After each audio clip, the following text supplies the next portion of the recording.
Okay, well, our first speaker is Lara Gatto, ionized gas outflows versus maintenance mode feedback in MaNGA AGN. Go ahead. So, hello, everybody. My name is Lara. I'm from Universidade Federal de Porto Alegre. I am a PhD student, and today I talk a little about my PhD work. It's about the AGN and to study how the AGN impact the hostile galaxy. So the main goals of this work is to ask these questions. Is how do AGN interfere with the host galaxy on a large scale? And how and at what distance does AGN kinematically disturb the AGN in the host galaxies? If for the low luminosity AGN, is there any kinematic feedback? And what is the power? And then finally, we compare your results for the literature. So to do this, we using MaNGA survey that is working between 2014 to 2020 and observe galaxies in the local universe in the wavelength in the optical. So we use EFU that is assigned from 19 to 157. And not in your first steps is to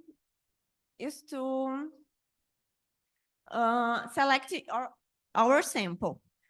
We select a sample of the AGN using BPT and one diagram, and we find 2,098 AGN host for the DR17, the last public release of the month. And to study the properties of the AGN in the hot galaxies, we compare the properties of the AGN sample to the one sample of the control galaxies. We selected two control sample, just two control galaxies for each AGN when the morphology, stellar mass, redshift, and galaxy inclination is matched each other with the AGN host. We find a sample of 485 inactive galaxies. So for 5 AGN hosts, we don't find any control galaxies. So we exclude this galaxy AGN host for this analysis. Here I show briefly that the redshift magnitude in the R band in the stellar mass is equal for the AGN in the control galaxies, but for luminosity of O3, the AGN have a more luminosity. The first thing we do is to fitting the line of O3 emission line was doubles using EFSQ for 14.5% of the AGN sample. 2 calciums component is used because we find a broader in the O3 emissions. And for other AGNs, all sample of the control galaxies, you use only 1 Gaussian to reproduce the emission line. So we now measures the W18 parameter. It is a difference between the velocity V19 to 10 V10 and the W18 is the width of the line that comprise 18% of the line flux. To set one value of the W18 for each galaxy, you use this equation to exclude the spaxels that have less luminosity in the border of the UFU. And it is making the spaxels with more luminosity more important for the medium. So we make this mean. So here I show one example for one galaxy that have two components in the O3 line. Here I have the narrow component, and here the broader component. We see in the first column, we show the flux, the velocity, and the last the W18. We see here that the broader components are blue shifted. That indicates one possible outflow. And compared to the controls, we see that the velocity is not so higher, and we see that in the AGN, the W18 is higher than compared to their controls. But in histogram, here in red, we have AGN, in gray, we have the control sample. Here is for all the spaxels in whole the sample. And here I show the mean value for each galaxies of your sample. The p-value for this distribution is very different case test. We show this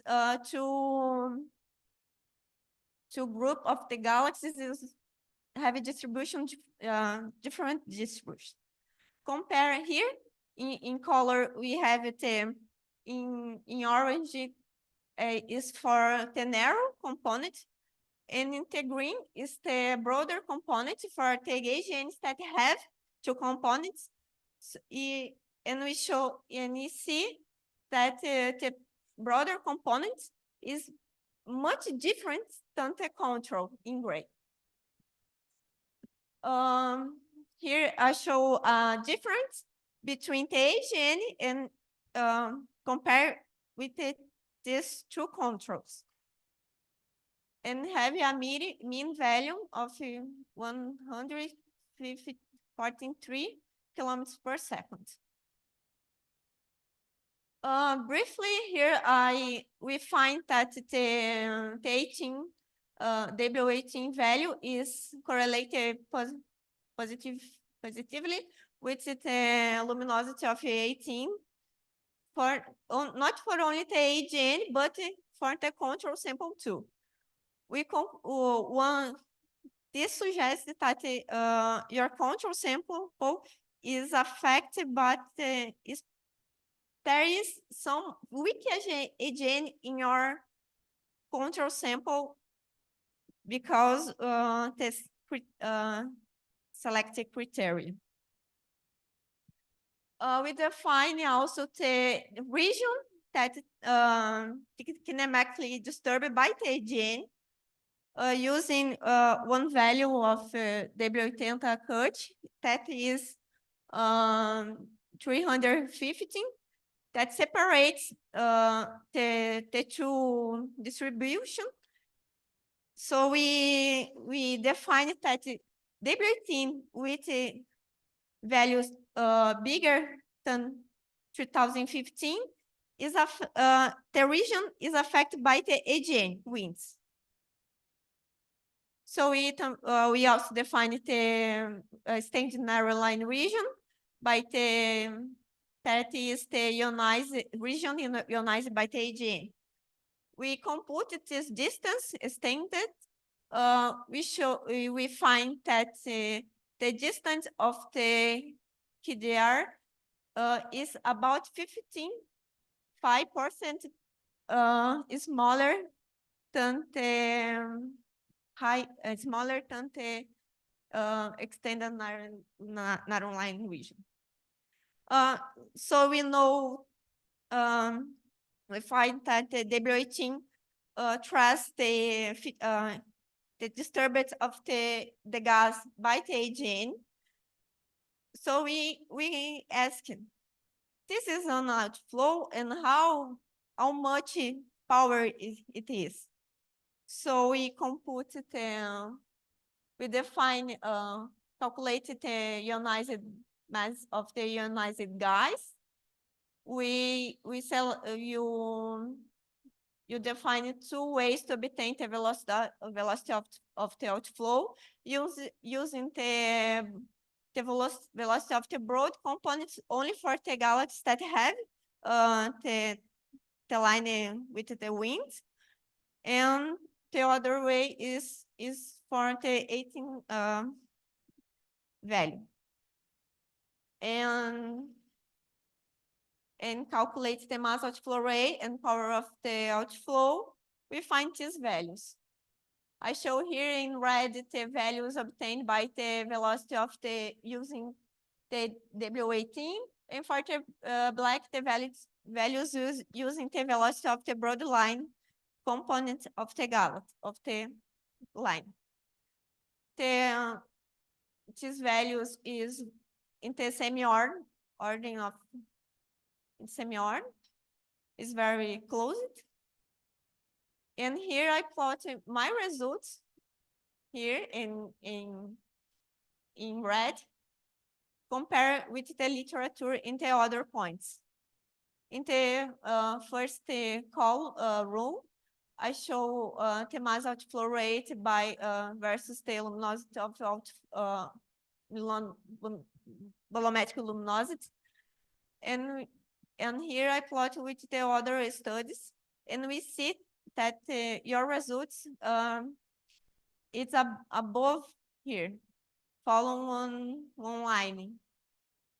And here is for the connect of the power of connect of the outflow, and here too your results follow the line above the data of the literature.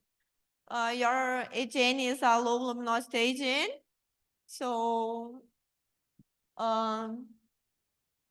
in here it is lines, black lines represents the efficiency of efficiency. We find a median value of 0.0026. So we can call this outflow by maintenance mode feedback, because we find that feedback is in a higher distance and a low and is very low. So we can call this maintenance mode feedback. If anyone can talk about after. Thank you. Question.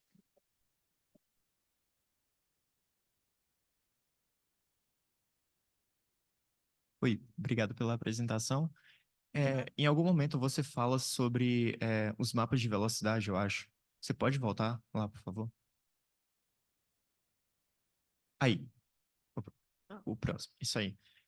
Primeiro, aqueles mapas de velocidade são vocês que fazem ou vocês pegam de algum Não, lugar? foi tudo feito. Tudo através do ajuste gaussiano das linhas, foi obtido a velocidade centroide da linha e plotado aqui. E a minha segunda pergunta é, vocês usam algum tipo de software específico, por exemplo, 13 Barolo, alguma coisa do tipo? O BFS Cube, a gente ajustou as linhas com ele. Tá bom. A gente pode separar elas em grupos e ajustar múltiplas gaussianas a cada linha. Ok, obrigado. More questions? We have time for one more question.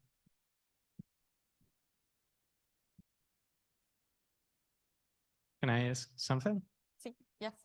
So I was a bit surprised the number of AGNs that you have from MaNGA, which I think it was around 280, something like that.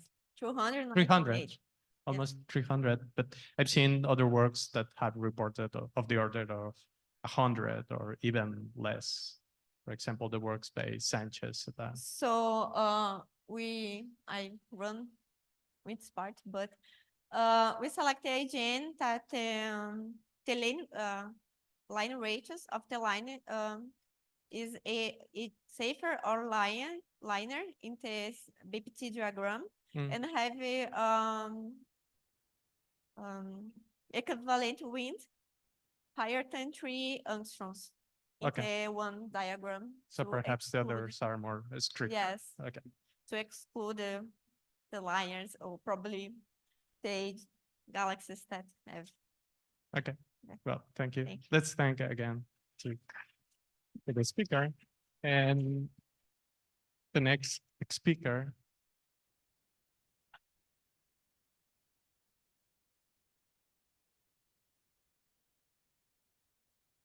The next speaker is Denimara Dias dos Santos with first observation of a double-peaked oxygen-1, I think it's oxygen-1 emission in the near-infrared spectrum and active galaxy. Thank you. Boa tarde a todos, meu nome é Denimara, eu sou aluna de doutorado no Instituto Nacional de Pesquisas Espaciais no Brasil. Sou orientada pelo Alberto Rodrigues Argila. Opa, como isso funciona? Ah, tá. Pesquisador no Laboratório Nacional de Astrofísica e esse trabalho também conta com a colaboração de outros dois pesquisadores também do LNA, o Panda e o Murilo. And I will carry out this talk in English to the better understanding of everyone. Okay. In the AGN spectrum, and sometimes it's possible to see broad components, and this is very hard. And these broad components sometimes can present symmetric profiles or asymmetric profiles. And related to the asymmetry, it depends on the origin of the emission line. For example, in the BLR, you have all the time inflows and outflowing gas. So this also contributes to people see this asymmetry in the profiles. But sometimes a fraction of the AGNs show an even peculiar profile. And with peculiar profile, I mean double peak profiles. And the point of the double peak emission is that you can see a displacement from the rest frame, from the blue and from the red. And this emission, it's detected in 30 years ago, and is very well understanding in the optical part of the spectra. There is a lot of work with this detection, H-beta, H-alpha in the majority, and even magnesium 2 in the ultraviolet, but it's very poor understood until now. But anyway, the point is that this emission, when you observe the same galaxy, for example, in GC 1097 along the years, you can see an alternance between the shoulders. Like sometimes the blue is more intense than the red, and during some time of the cycle, this can switch between each other. So you have a variability in this kind of profile. But you can ask, what is truly the double peak emission? What is the cause of the double peak emission?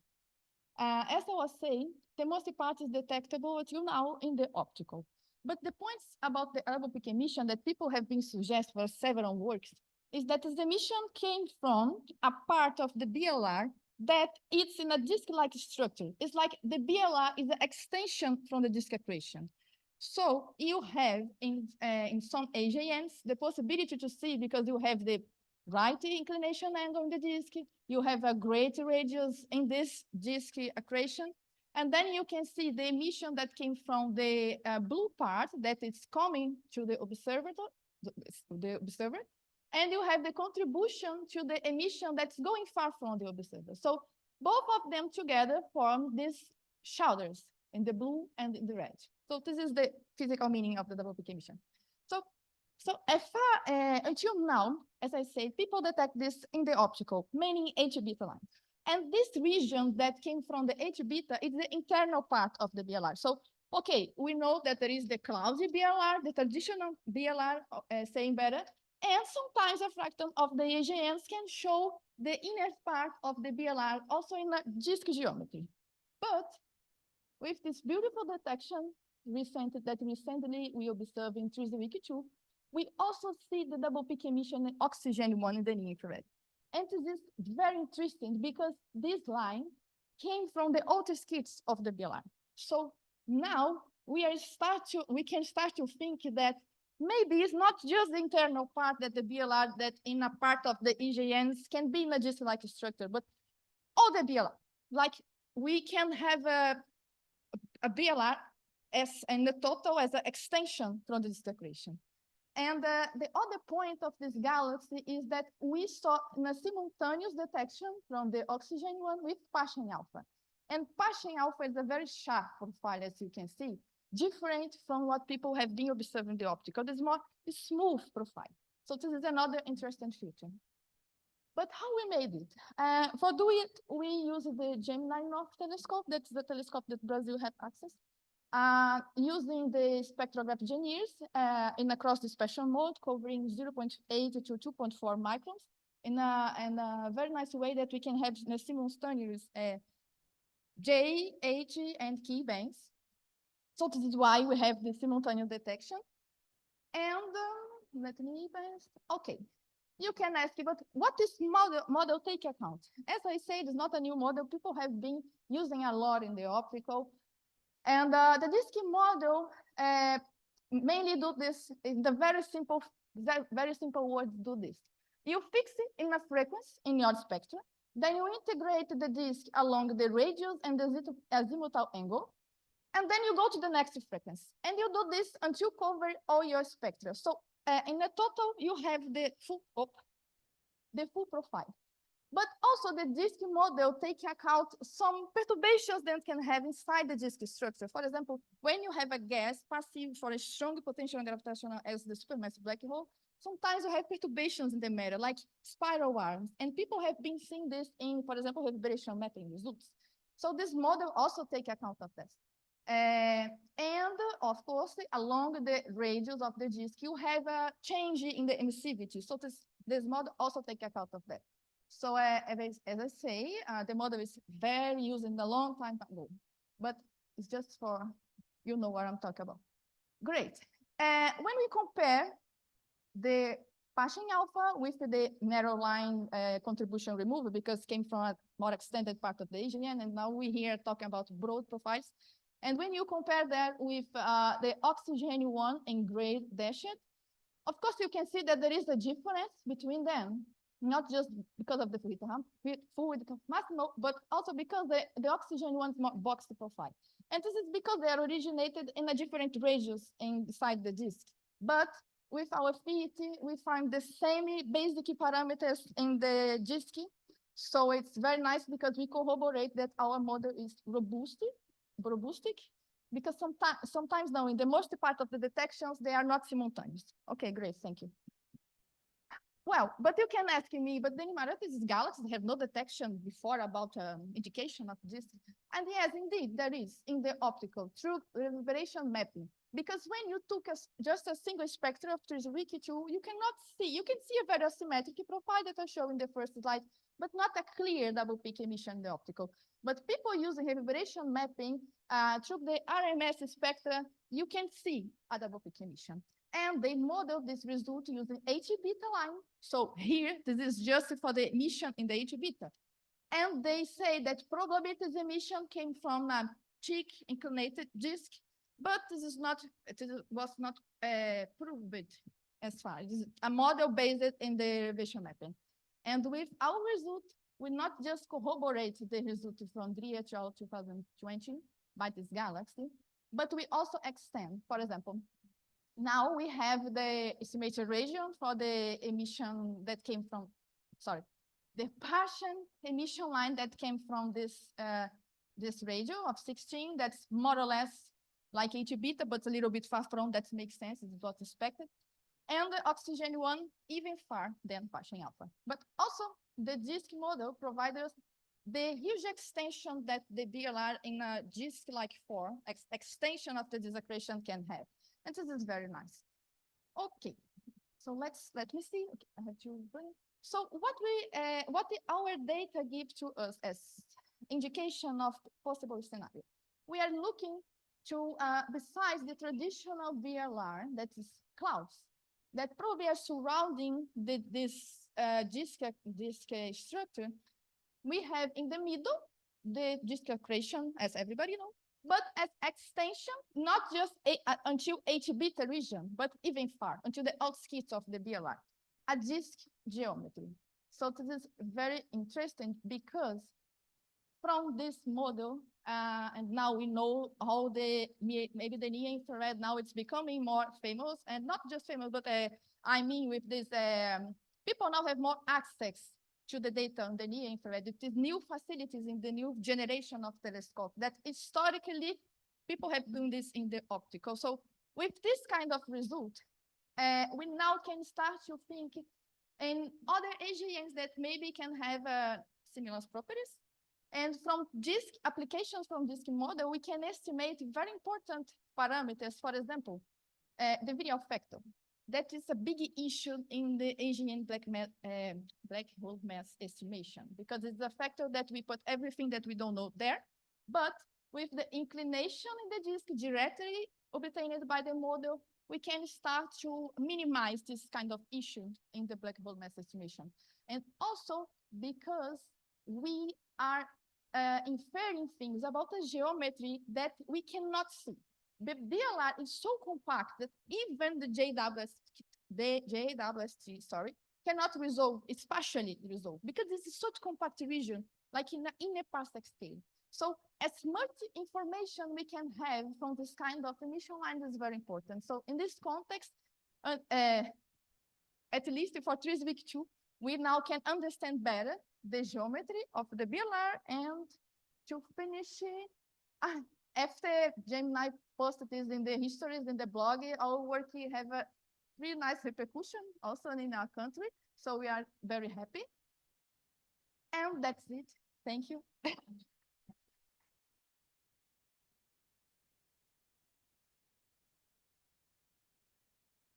Questions?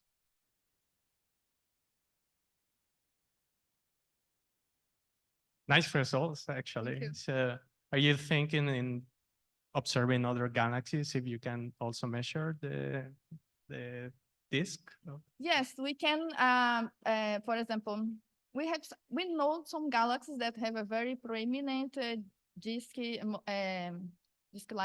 Oh my God, we never saw double peak emissions detected in the optical. We can also see them in the near infrared, but not of them have double peak emission in the near infrared. We don't know why, but yes, we can look into others. And this galaxy inspection, we are always observing to see how the behavior of this profile change along the time. Mm-hmm. So, and for those that you can measure this double peak and XVII can be used as an estimator for the black hole mass or something like that. I don't know, because I think that there is no work until now for estimate black hole mass from XVII, but yes, from the parameters from the model we estimate. Right. Yes, actually in this letter that we published, we made an estimation. You made an estimation. But not using the XVII, using partial alpha for the half maximum, because we assume that they are equivalent to estimate with, as people do with H beta. So it's tricky to do this kind of estimation from another line than infrared, but okay. Well. Thank you for your question. Mm-hmm. More questions? If not, let's take again. Thank you.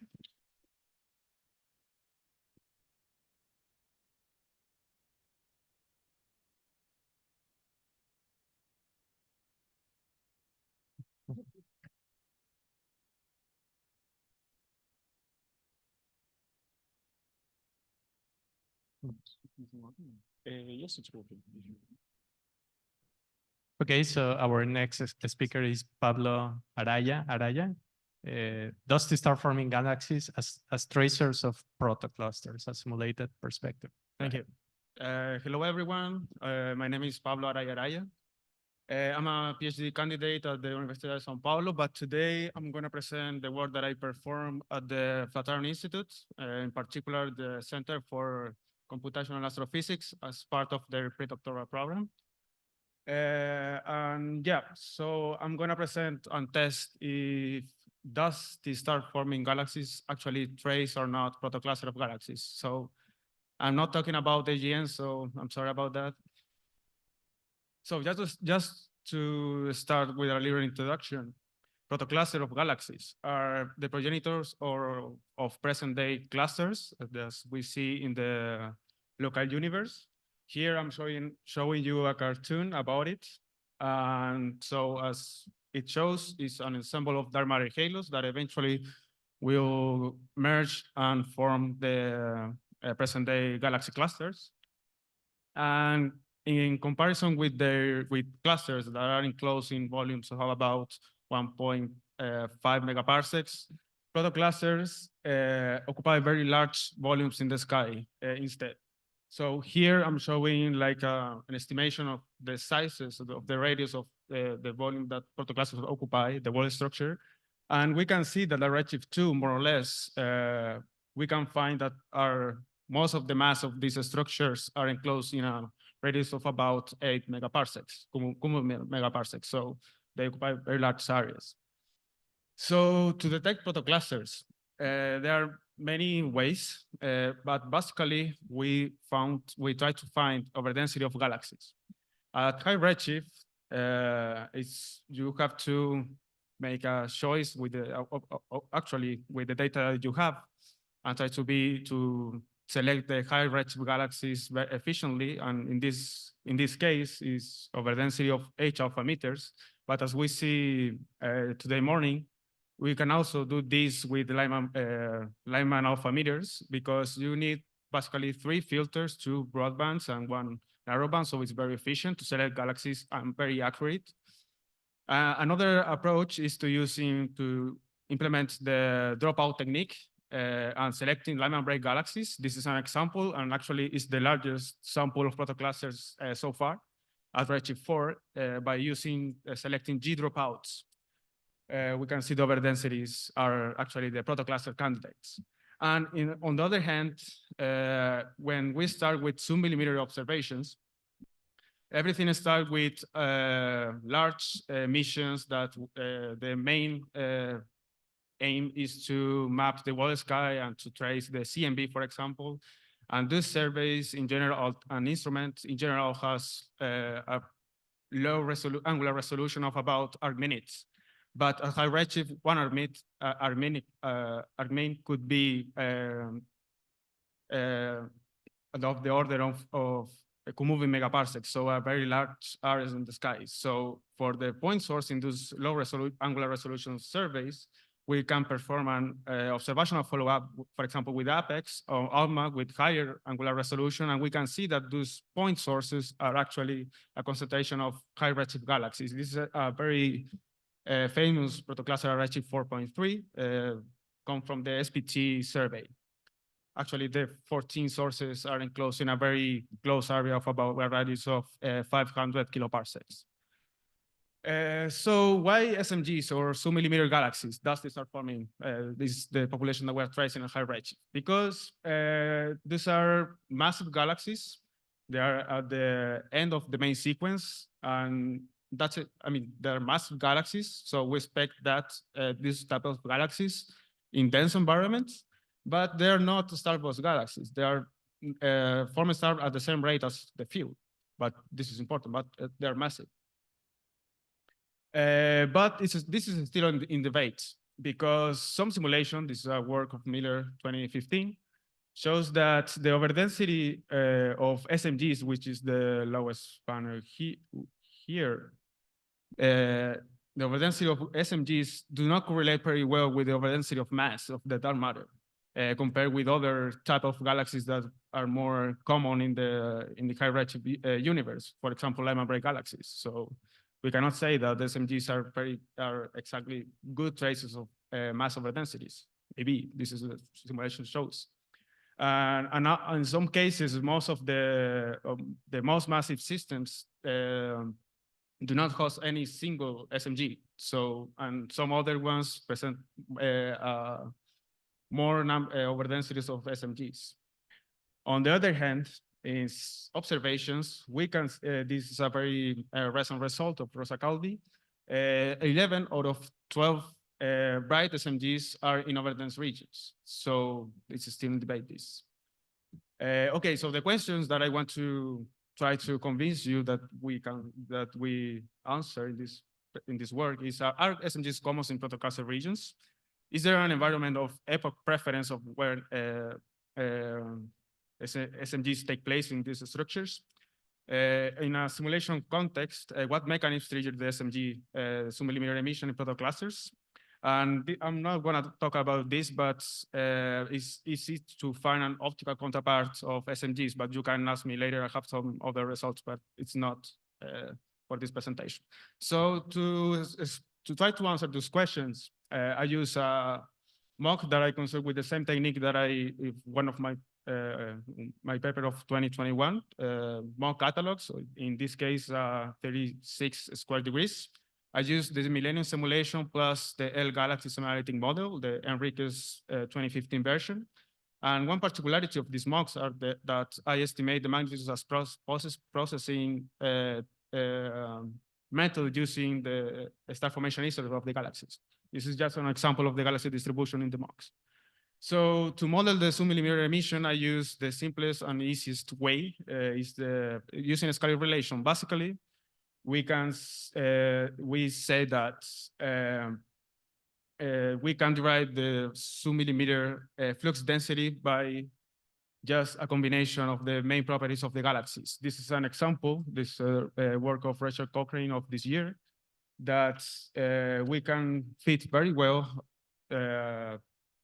the results presented from relative transfer codes, which are more computationally expensive.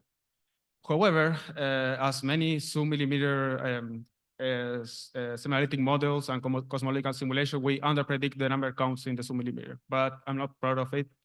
But this is that model predicts. Anyways, we keep with that. So now I'm going to talk about the protoclusters in the mock. I'm not going to talk about this too much. This is a redshift distribution of the protoclusters in the mock. This is the numbers. I separate the sample in 3 classes, the Fornax type being the progenitors of the less massive cluster at redshift 0, and the comma ones, comma type progenitors, are the progenitors of the most massive system at redshift 0. So this is a cartoon of protocluster just to illustrate how I define different environments. So I'm going to separate the galaxies into core galaxies that are all galaxies inside the most massive dark matter halo that compose the wall structure. And to outskirts galaxies, I'm going to exclude the core galaxies and take 2 times this effective radius, which is the same that I showed you in the first slide of this presentation. So the first plot is this. This actually is the most important one, is the fraction of SMGs in different environments for each protocluster and as a function of redshift. And the column curves represent the quartiles of the distribution. I estimate this quantity for each structure separately. So the most, I define SMGs as all that present the submillimeter flux density higher than 0.5 millijansky, which represent a deep ALMA observations. So the most remarkable trend is that protoclusters scores exhibit a enhancement of submillimeter sources, and this depends on redshift, and also depends on protocluster type. So the peak, we reach the redshift peak and duration of the SMG fraction present a clear dependence on protocluster type, as I said. And protocluster outskirts present a fraction of SMGs comparable with the field. Okay, so field galaxies are more abundant than core galaxies for sure. So here I'm presenting the fraction of SMGs in different environments and different redshifts. So from this plot, we can see that the bright SMGs prefer protocluster cores since it's the field, even that field galaxies are more abundant. And this is more remarkable for higher redshifts. So in order to try to understand why we found those trends, we analyze the distribution of the stellar mass distribution at different redshift as a function of also the protocluster types, the Fornax, Virgo, and comma types. So we can see that at redshift 4,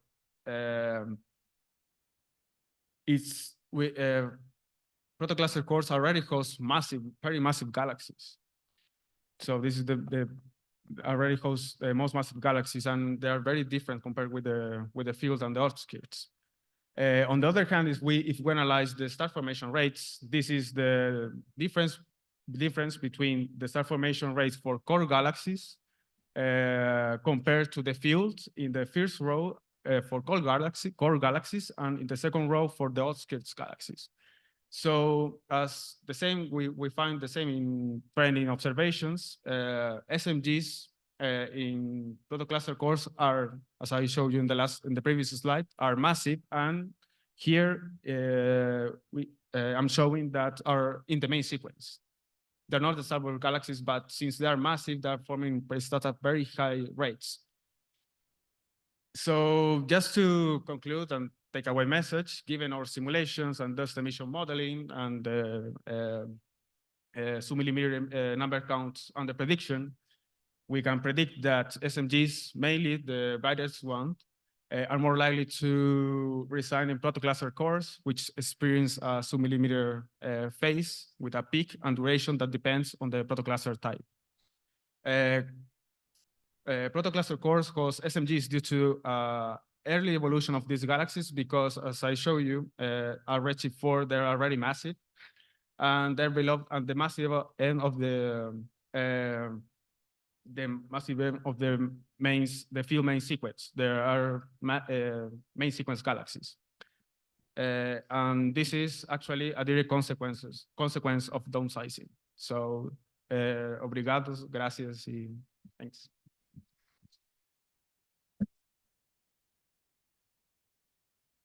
Questions?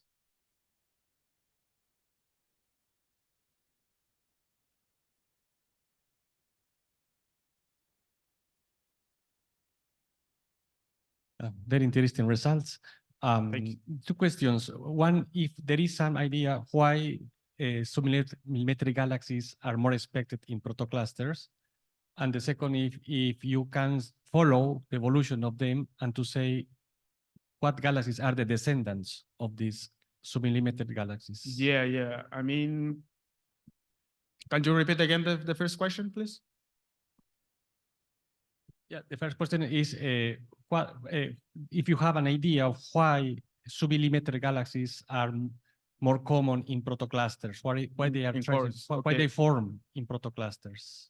So, given our estimation of the flux density, it depends on the main properties of the galaxies. For example, let's just show you the equation. Is this the star formation rate, stellar mass, and dust mass? So in protocluster, we have a dense environment, and we expect to these the massive galaxies form in this environment, even at higher redshift. So I think that that's the main reason that we find massive galaxies in protocluster, even the core, and especially in the core, because the core could have like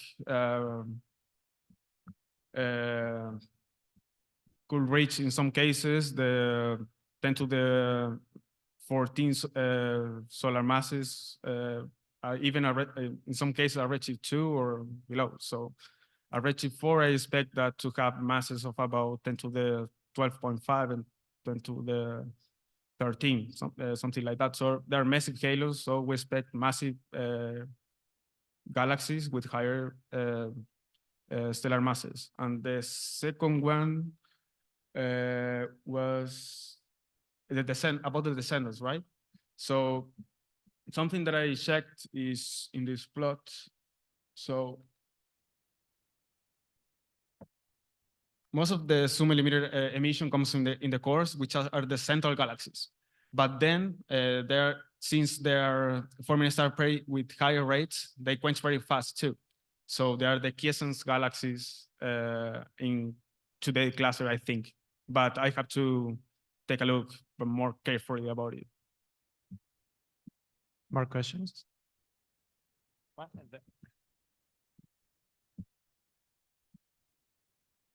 I feel like a talk show host by climbing up there. Thank you very much for the talk. Very interesting, very useful. I just wanted to ask maybe a spoiler regarding your last questions that you didn't really talk about in this talk, which is the possibility to follow up these sources in other wavelengths. And the optical. Yeah. Yeah, Also, so- in general, I guess with simulations, it's easier to pinpoint these galaxies, but in observations, you do need the spectroscopic confirmation because you have a lot of contaminants with SMGs. So yeah, in general, it's interesting to see how we can apply this to observations. Yeah, so I have a figure that it shows so it's very hard to define if we can detect a source in the optical, mostly in this type of simulations, the MOCs, because we have like one magnitude and you don't have the spatial resolution, the spatial, the galaxy is spatially resolved. So we just implement like a optical magnitude cut. And we can see that mostly a high redshift, it's very hard to detect these sources. And in particular, the most common ones. I mean, these are massive galaxies, masses with stellar masses higher than 10 to the 10 solar masses. And those are the typical SMGs are the most difficult to detect. I don't know why exactly. And yeah, and this is because they are very dust obscure sources. I have some plots I can show you if you are Here. Hello, thanks so much. Very interesting project. We like it. I wanted to ask you about the target selection and then in order to the galaxy halo connection of those galaxies. So you have the dark matter simulation and you run the SEM model L galaxy on top of it. And from that, you're choosing your sub-millimeter galaxies. Or you're modeling directly the sub-millimeter luminosity. No, I'm doing this as processing. As a post-process. Yeah. Okay. I construct the mock first, and then I estimate. It's just a easy equation. Basically, we have almost everything. Mm-hmm. And about the connection of the galaxies with the halos, Yeah. I have to match with the original Millennium halos catalog. And then I try to find the massive halos in the mock. We're using the ID, basically. Yeah, like my question would be if like your sample selection is biased or not biased. I ask myself the same question for my own projects. So it's only a matter of the halo mass, for example, or halo property that you get out a sample, or has it something to do with the galaxy properties itself? So this is what I was asking myself. I'm not sure if I got the question, but do you mean the sample of galaxies or the sample of structures? Sorry again. Okay, so I don't know how to explain this. Well, perhaps you can do it with a coffee. Yeah, Effect. we can. Okay, cool. So I just want to tell you, make a very brief comment. So I don't know if you saw the talk by Vladimir Avila on Monday. So he actually discussed about the consistency with the observations. So I think empirical models are doing much better than semi-analytic models in that regard. So let's discuss also with a for that reason, I say similarity model and cosmological simulations. I didn't say anything about empirical models. Right. But yeah, this is typical a typical problem with this type of simulations. No, están todos los micrófonos. Oh. Hola, hola, hola. Hola, hola, hola. ¿No?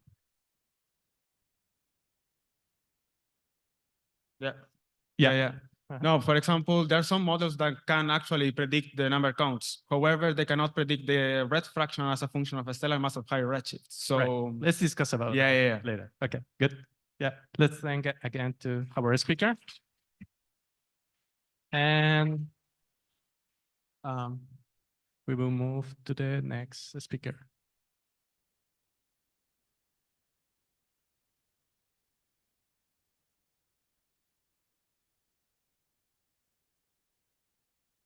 So our next speaker is Rosa Gonzalez Lopez Lira, and the relation between globular cluster systems and supermassive black hole and spiral galaxies, the link to the M black hole M-star correlation. So thank you, Aldo. Thank you, everybody, for still being here. This is the last talk.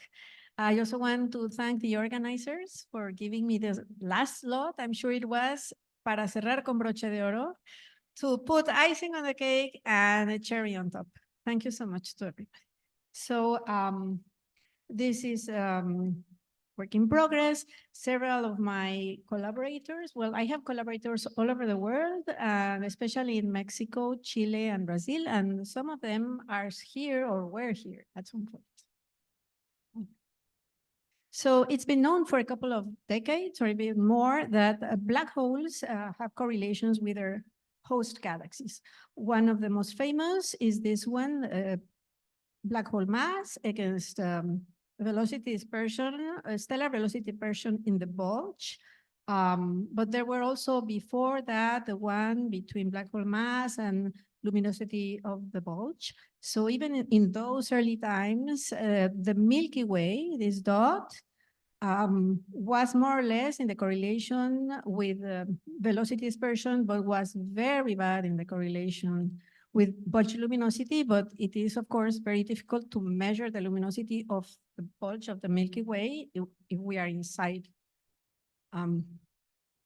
So also in early times, it was known that it was not known whereas spirals were equally correlated as ellipticals. It's easier to measure all these things in ellipticals. Already barred galaxies had two small black holes for their velocity dispersions, and galaxies with circumnuclear megamasers, which allow the measurement of the smallest black holes, were all scattered. So it was not known whereas it was the absence of the bulge or just the low mass. And then a little bit over a decade ago, another correlation was found that was very surprising. It's a correlation between the number of globular clusters and the black hole mass.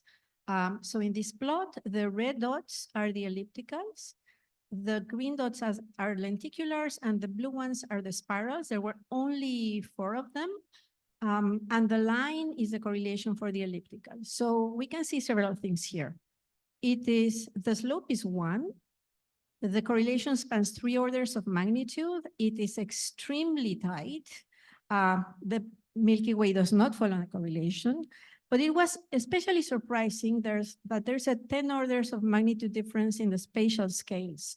Black holes are the event horizons of the very most massive black holes are of the size of a planetary system, whereas globular cluster systems span hundreds of kiloparsecs. So what would the reason be for this? Maybe it was causal through the negative or positive feedback of the black hole on the galaxy, or maybe the black holes grow through eating the globular clusters, or maybe it was statistical convergence through mergers, or maybe it was nothing, no physics, just big galaxies have more of everything. There are a couple of other correlations that could give support to this. For example, to this correlation, the correlation between the globular clusters and the total halo mass. And several workers claim there was a correlation between the black hole mass and the halo mass. But others, like Cormendi and Bender, retorted that there could be no correlation of the black hole with the halo if there was not a bulge. One word about statistical convergence. If you have, these are plots of models of the correlation between black hole mass and total stellar mass. And these are just simulations. And what you see is no matter what your initial conditions are, if you let a lot of mergers to happen, you end up with a slope of 1. Maybe the normalization is different, but that's the result. And now going back to spirals, both black holes and globular clusters numbers are more difficult to measure in spirals. Spirals have smaller black holes, have fewer globular clusters, and if you the spiral is adjoined, then you can see better the globular clusters, which usually have a spherical configuration. But if the black holes, if the globular clusters are projected on the disk, then they're very difficult to find. And it's easier to measure a black hole mass if the galaxy is phase one. So we embarked in this project to measure the globular clusters for 9 northern spirals within 16 megaparsecs that already had precise measurements of their black hole masses. We have succeeded only with 5 so far. All of these objects are nearby AGN. They have dynamical measurements of the black hole mass with one exception. 8 of them have pseudobulges. 1 doesn't have a bulge. 2 also have classical bulges. All of them are not very massive, and they are all located in small groups at low density. So the first one we studied, NGC 4258. So we were surprised when we saw that the configuration of the globular cluster system looked disky. And I'm not going to keep you in suspense. It is a disk. So this is the projected heliocentric velocity versus the azimuthal angle. The dots are candidate globular clusters and dwarf galaxies.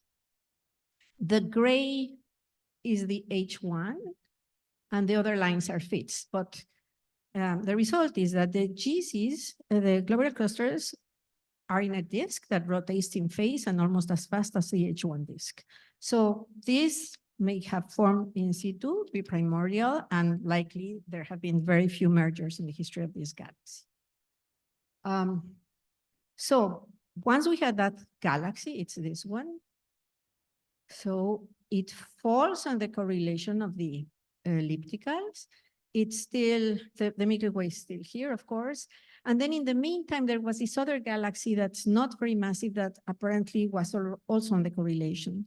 So this was confounding, no? Did this galaxy have mergers or didn't have mergers, but it's on the correlation. So let's see what we found next. So we also observed these other 4 galaxies. Their systems are not disky. And we succeeded in measuring the globular clusters. We also realized that this galaxy was wrong in the plot, and also seems to have maybe a rotating system. So when we have all the results together, here on the left, it's black hole mass versus number of globular clusters, and the dots are again the same. So if we make a fit to the ellipticals, all the spirals that we measured are not on the correlation, and still the slope is 1. If we make a fit to the spirals, then the slope is much higher.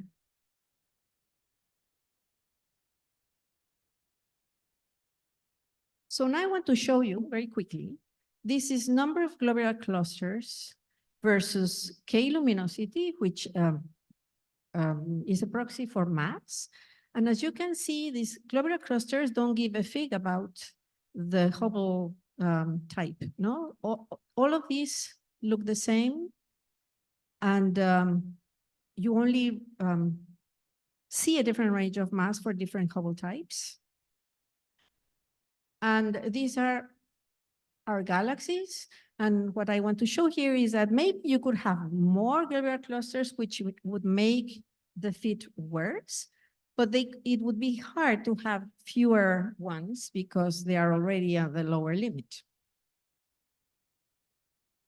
So since there's such a good correlation with the proxy of mass, maybe you can see this other correlation is the correlation between black hole mass and total stellar mass, which other people have seen that is not so different for spirals and ellipticals. In particular, for example, Simmons et al. Found the same slope for galaxies with a bulge and without a bulge and argued that they were very similar.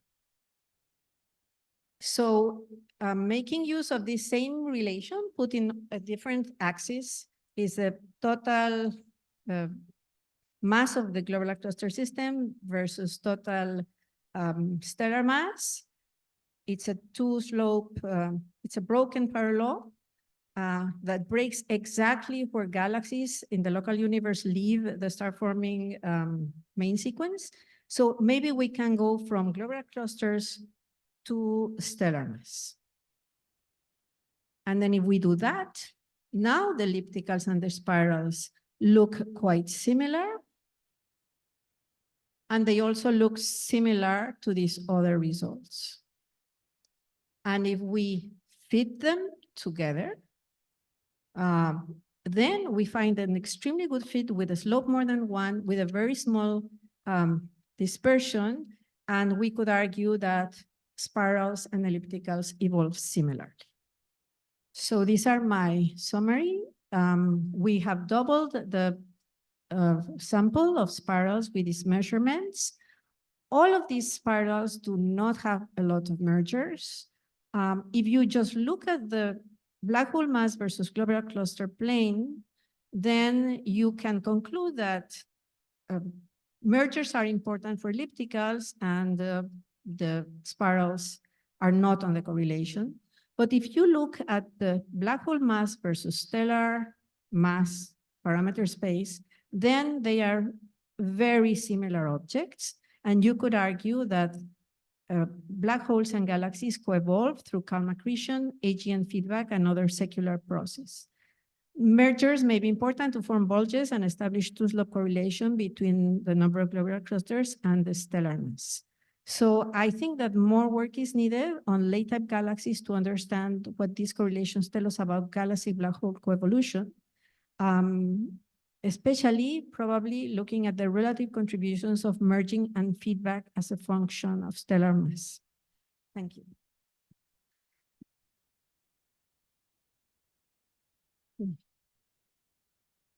Questions?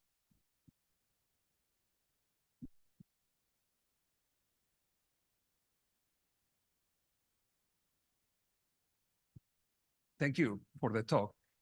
I was particularly interested in the case of NGC 253 because it has been, so you're the galaxy that you're correcting the position of. Yes.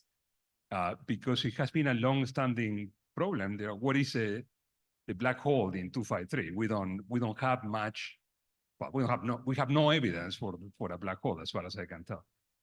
But you have it in the plots at the mass of 10 to the 7. So I guess that's a limit in the. That's a limit, but I actually went to the paper where, and I also don't know how they measured the black hole mass, no? The globular clusters, actually, they were correctly measured by Olsen in 2004. But when Harris read the number of globular clusters, he read them wrong. What Olsen said was, we find 20 globular clusters with a 0.2 completeness. So it was really 100 globular clusters. So what I changed was this, no, on the plot, but the mass is still the mass in the original paper. Okay. Well, my understanding is that there have been some possible evidence, perhaps, of coming from variability about the existence of a black hole, but it's, it's very far from anything that will allow you to measure a mass, presumably. We'll eventually know, because we have spectroscopy from JWST in the mid-infrared, so it will be very good to know. So that will be something that will tell you if there is something highly obscure. Thank you. More questions?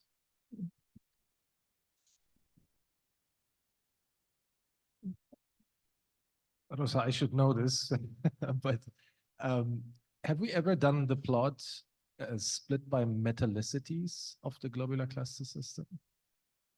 No, I haven't. And no, I don't think the information exists. Okay, maybe Harris has it. I mean, we should have it, no? Well, for Because- these ones, not really. I mean, well, I only have spectra for 4258, not for the other ones. But we have UIK colors, so we could do. Okay, we should do that. do that, I yeah. also have Luis, the collaborator, who has promised to look at the individual spectrum, because Iskren Georgiev told us that we didn't have enough signal to noise for all the globulars to check their metallicity and age individually. So we only made a fit to all of them, right? And as of all the other information from Harris, he has this catalog. The globular clusters are not separated by color in the 2013 catalog. Then he publishes something else where he says he has information by color and he's going to publish it, and he has not published it. But as soon as we got that data, we'll do it. I mean, this might actually be an even tighter relation, right? If you consider the cooling timescales, formation efficiencies as a function of metallicity. So Well, we'll try to get more spectra and to measure the ones with a low signal to noise. Okay, more questions? If not, let's thank again, Rosa. Everybody. Our last speaker. Thank you. Gracias, Aldo. Oh, okay, so thank you, Rosa Amelia, for enduring and being our last speaker. And just on behalf of the LOC, I wanted to thank, well, I had my notes there, but all the chairs that helped us organize the sessions and stay in time, all the speakers and poster presenters, our broadcasting and technical team, without whose help we could absolutely not have done anything that we have done this week, and to all of you for staying all the way to the end. So thank you.